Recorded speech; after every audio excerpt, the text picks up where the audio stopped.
नमस्कार शेतकरी मित्रांनो, आज आपण जी माहिती घेऊन आलो ती म्हणजे पीएम किसान योजनेसंबंधी. पीएम किसान योजनेचे बरेचसे शेतकरी बऱ्याच दिवसापासून वाट बघत होतात. तर पीएम किसान योजनेचा जो आता हप्ता येणार आहे त्या संबंधीची संपूर्ण माहिती आपण या व्हिडिओच्या माध्यमातून बघणार आहोत. त्याचबरोबर किती वाजता आणि कोणत्या तारखेला शेतकऱ्यांच्या खात्यामध्ये पीएम किसान योजनेचा हप्ता जमा होऊ शकतो. परंतु त्यापूर्वी शेतकऱ्यांच्या हातात फक्त उरले 2-4 दिवसच. यामध्ये शेतकऱ्यांना काय अपडेट करावे लागेल म्हणजे जेणेकरून हप्ता येईल. जर तुम्ही हे काम केलं नाही तर तुम्हाला सुद्धा हप्त्यापासून वंचित राहावे लागू शकते. तर काय ते काम हे आपण आता व्हिडिओच्या माध्यमातून सविस्तर जाणून घेणार आहोत. तत्पूर्वी शेतकरी बांधवांनो, तुम्ही जर आपल्या चॅनलवर नवीन आला असाल तर चॅनलला लाईक, शेअर आणि सबस्क्राईब करायला विसरू नका. कारण शेती संबंधी कोणतीही माहिती जर बघायची म्हटलं किंवा राजकीय असो, सर्वात अगोदर तुम्हाला इथेच प्लॅटफॉर्मवर मिळत असते. तर पीएम किसान योजनेसंबंधीची आजची सर्वात मोठी अपडेट आज आपण घेऊन आलो. पीएम किसान सन्मान निधी योजनेचे जे शेतकरी वाट बघत होतात की 2,000 रुपये केव्हा शेतकऱ्यांच्या खात्यामध्ये जमा होणार, तर या संबंधीची अधिकृत अशी माहिती आपल्याकडे आलेली आहे. तर पीएम किसान योजनेचे जे अधिकृत जर आपण बघितलं तर साईटला तुम्ही बघू शकता. पीएम किसान योजनेचे 2,000 रुपये हे ठीक 20 जून 2026 रोजी व आपण जर बघितलं ठीक सकाळी 11 वाजता डायरेक्ट बेनिफिट ट्रान्सफर पंतप्रधान नरेंद्र मोदी यांच्या हस्ते 2,000 रुपये शेतकऱ्यांच्या खात्यामध्ये जमा होणार आहे. तर यासाठीचा जो प्रोग्राम असणार आहे तो कुठे असणार, तर तो प्रोग्राम असणार आहे हुगळी, पश्चिम बंगालमधून शेतकऱ्यांच्या खात्यामध्ये हे पैसे जमा होणार आहेत. परंतु व्हिडिओ स्किप करू नका.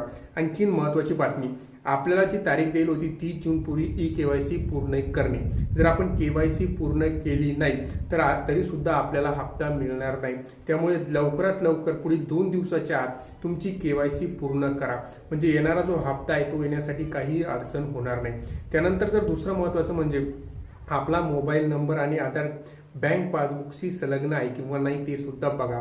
जर तुमचा मोबाईल नंबर बँक पासबुकशी संलग्न नसेल तरी सुद्धा तुम्हाला हप्त्यापासून वंचित राहावे लागू शकते. म्हणून जेणेकरून लवकरात लवकर तुमचा मोबाईल नंबर बँकशी संलग्न आहे किंवा नाही ते बघून घ्या आणि तुमचं बँक खातं पूर्ववत अद्ययावत करा, ज्यामध्ये तुमचा पीएम किसानचा हप्ता जमा होत असतो. ते जे बँक खातं आहे ते तुम्ही लवकरात लवकर अद्ययावत करून घ्या, म्हणजे जेणेकरून तुम्हाला सुद्धा पीएम किसान योजनेचा जो हप्ता आहे तो डायरेक्ट बेनिफिट ट्रान्सफरद्वारे तुमच्या खात्यामध्ये जमा होईल. जर तुम्ही हे काम केलं नाही तरी सुद्धा तुम्हाला वंचित राहावं लागू शकतात. त्याचबरोबर भूमी नोंदणी म्हणजे तुमची जी जमीन आणि सातबाराची जी नोंदणी असते त्यामध्ये सुद्धा जर प्रोफाईलवर काही अडचण दाखवत असेल तर त्वरित आणि लवकरात लवकर आपल्या जवळच्या CSC केंद्रावर जाऊन भेट द्या आणि आपली जी प्रोफाईल आहे ती ओपन करून जी सुद्धा अडचण त्यामध्ये दाखवत असेल, जर केवायसीची अडचण दाखवत असेल तर केवायसी पूर्ण करा. जर समजा त्यांनी जर बँक पासबुक आणि अडचण दाखवत असेल तर बँक पासबुकची प्रक्रिया पूर्ण करा.